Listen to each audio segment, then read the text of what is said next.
Dubai has been hit by the global financial crisis, especially in real estate. Mega projects like the artificial island off the coast are in danger of collapse. In 2003, the construction of the multi-billion-dollar project The World was announced.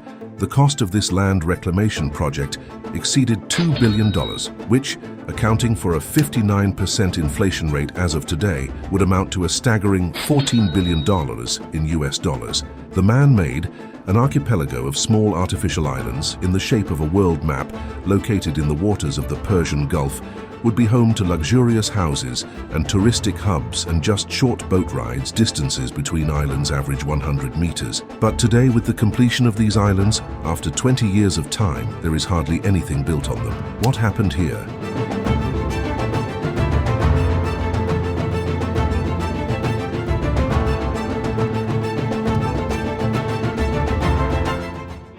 In the early 2000s, Dubai's real estate developers recognized a promising opportunity by creating artificial land off the coast. The real estate market was thriving, and there was a significant demand for ocean properties. Nakheel Properties, a government-owned company, devised ambitious plans to transform the region within 2 decades, reshaping Dubai's coastline in the process. Between 2001 and 2006, a number of plans were announced. The company planned 3 different island projects that, when viewed from space, should represent the shape of palm trees: Palm Jumeirah, Palm Jebel Ali, and lastly, Palm Deira, by far the largest one. In addition, The World was announced. Different areas were planned, from low-density housing, high-density complexes, and islands that can be used commercially. In a second phase, The World was planned to be supplemented by another, even bigger project, the universe. Man-made islands were planned that resemble the shape of the sun, the moon, as well as the planets of the solar system, the Milky Way, and a distant galaxy. Next to Palm Jebel Ali, another gigantic project was to be created, the Dubai waterfront. These islands should be formed like a star and crescent, an important symbol in Islam. And the construction project was advertised as the largest man-made development project worldwide. The shape should also serve as a shelter to protect Palm Jebel Ali from erosion. With all these projects, most of the coast of Dubai would have been transformed, as on one side the Emirate of Abu Dhabi begins, and on the other side there is the Emirate of Sharjah.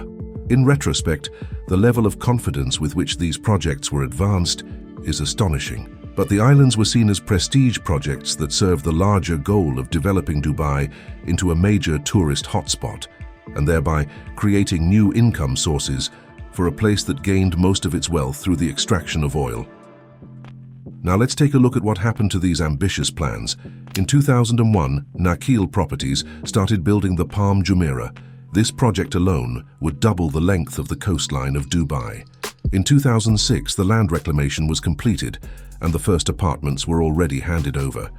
The strands of the palm mainly host private houses, while a number of large luxury hotels were built on the breakwater ring around the palm that protects the palm from storms. While Palm Jumeirah was still under construction, other projects started to take shape. The 21st century seems to have reached a new peak in the rate of growth of Dubai. The real estate market experienced a rapid boom, and a number of prestige projects, such as the Burj Khalifa, the largest building in the world, were built. In September 2008, the Atlantis Hotel on Palm Jumeirah celebrated its opening with a fireworks show on the entire palm. But the celebrations couldn't change that the international financial crisis started to affect Dubai. Just last week, Dubai spent $20 million for a party to open the Atlantis Hotel. The headline was, "Dubai parties as the rest of the world reels from the economic crisis." Perhaps not anymore. Dubai has been hit by the global financial crisis, especially in real estate. Mega projects like the artificial island off the coast are in danger of collapse. Many construction sites have shut down. Due to a declining demand, the price of the plots of land fell rapidly, and the development of Palm Jebel Ali came to a standstill. In 2011, Nakheel Properties offered investors refunds, and the project has been on hold ever since.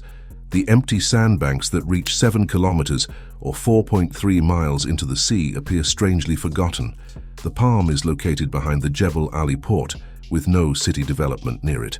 and most of the visions dreamed up by the project planners seemingly evaporated in a puff of sand. The land reclamation of the Dubai waterfront is nowhere near as advanced, but you can already see the shape of some of the islands on satellite images. This project as well has been discontinued. A similar situation exists with Palmdera. The land reclamation has already progressed, but is far from complete. In 2013, Nakheel decided to try to save this project by rebranding it. Instead of continuing to create new land, the project was scaled down and is now just called Deira Islands. And there is current construction work underway with a planned mall, 2 high-rise buildings and a shopping street. Finally, the world. The land creation was mostly completed and a large part of the islands had already been sold before the financial crisis. But the islands were just not developed further, as many of the investors that bought them were facing their own problems in the aftermath of the financial crisis. And although investment into new projects in Dubai increased after the crisis, the World project couldn't benefit from this, as there was less confidence on the return on any such investments. After 10 years, the initial project reveal, the World already seemed to no longer fit in the current time. Many concerns about the longevity of the project arose as news reports stated that the smaller channels between the islands started to sand up. And the rising sea levels are a growing danger for a project like this. In general, growing concerns around land reclamation projects came up. Residents at Palm Jumeirah criticized their water quality.